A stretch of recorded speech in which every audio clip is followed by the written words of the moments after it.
My name's Heather Rojaśeverett. I'm a vet, a mom, and a returning student to Skyline. I was stationed in Hanau, Germany, which was about 15 minutes southeast of Frankfurt, and I was in from 1999 to 2001. Well, almost 2002, pretty much 2002. I worked in computers, well, Signal Corps is what they called it, but my job was called 31 Uniform, which meant that anything that plugged into a wall or had batteries, I had to know how to install, maintain, and troubleshoot. And so I did anything from secure radios to computer systems to wiring to everything.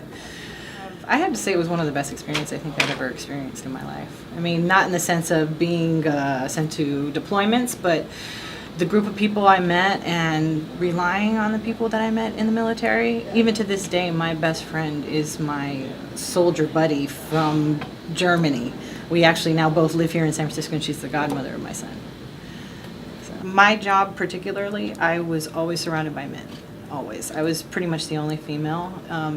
Even on deployment, I would be the only female in platoons full of men. It was awkward, I have to say. Yeah, there was definitely times that you wish there was other women around sometimes, but for the most part, I think I learned to fend for myself, and I also learned that now in the field that I choose to pursue, which is computer science engineering, I will also be around a huge majority of men, and I feel that it'll help me in that. It's not exactly what I wanted to say, you know, it's not what I wanted to have, but because of it, I've learned a lot. Troubled with it, but back then they didn't have any diagnosis of PTSD, and so I pretty much struggled for years. I want to say about 10 years coping with the stuff I dealt with when I was on deployment. And for me, since PTSD wasn't diagnosed, it took until I met my wife, who I eventually married, to even overcome that. My favorite saying is you can't smoke a rock, which means that you can't burn a rock out. You know what I mean? And in that mentality, it was like, okay, well, because I'm a rock, I couldn't have anything wrong with me. Mm-hmm. You know, and I'm coming, just even now, I'm starting to realize certain things that I've been uncomfortable with since I left the service. I never connected why. And now that I've talked about it a little bit, I'm starting to connect a lot of the dots to my deployment and how I struggled with that deployment. And so, yeah, I would say that it's a huge deal for soldiers because you're so trained to be so strong mentally. For you to think you have a weakness such as PTSD, you don't want to claim it and you don't want to acknowledge you even have it. We live in it.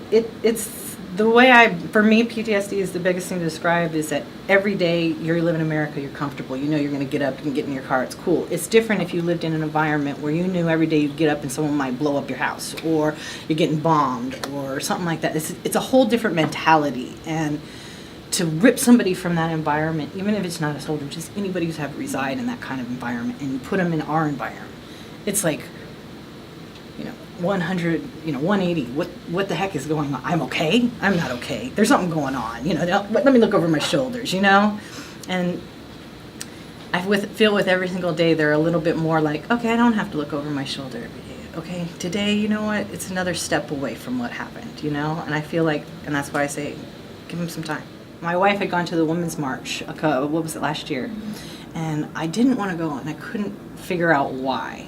And I was pretty much terrified of going, and I don't know why, because it wasn't like I didn't support her. I 100% supported her, told her to go. She had a great time. She went with my sister, A memory of being at a women's march in Kosovo, which is a small country in between Serbia, Bosnia, and Macedonia, and that had been where I was deployed to, and that country women had no rights at all, completely no rights, except for one day a year they got a women's march, and we had to maintain the women's march as being attached to the military police. They had to police the women, make sure, nothing happened, nobody drove through and hit them.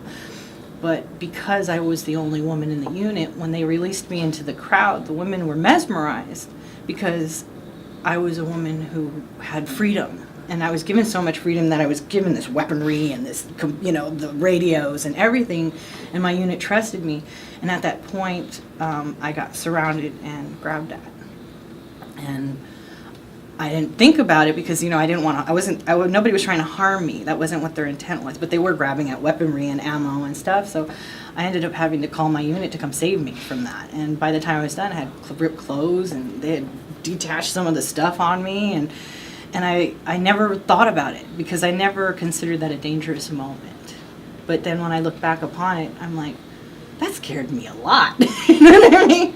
You know, those women's intentions were not that at all. But no wonder I didn't want to go to another women's march, you know? You know, I didn't expect it then. So, you know, of course it shouldn't have happened now. But, you know, I was terrified of that memory. And I never connected the memories. And it was because I never recognized there was anything wrong. And I shouldn't have, I was, at that time, didn't think I should think there was anything wrong with me. And now that I think back upon it, I'm like, whoa, I'm pretty scared of going into a crowd right now. And now I know why. Because when I was younger, I didn't have that problem. Yeah, I have to say that it still affects me. I find new stories that I might have pushed aside or thought were unimportant actually are very important. To acknowledge that there's different levels of PTSD. That there's the extreme, and then there's somebody who's just slightly dealing with a little bit. You know, everybody reacts to a different thing differently.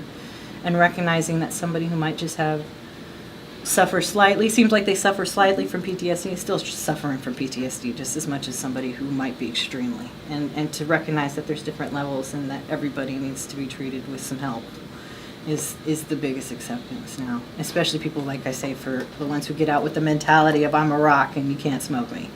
So understanding that PTSD is not a short fix. It's not something that you can just come home and say, I'm going to put them on medication or give them a vacation here or something and they'll be fine. I mean, even now I get flashes that come back, and I have to say I've never taken medications or anything, and I, you know, came to grips with it myself, but it was a fight. And every now and again when I have those flashes, it's hard for me. You know, I'm sad, or, you know, I think things look different, or, you know, I just don't want to be around crowds. You know, it's kind of difficult, but I feel like the biggest, strongest thing is to be there for them, regardless of what else you can do. The biggest thing is kind of like when a person passes away, you can't just take the pain away right away. You kind of got to give them the time and feel out each situation. I think PTSD is the same thing. You got to give them time. Time is the best for them. You know, with each day they get one step farther from what hurt them and one step closer to hopefully getting better.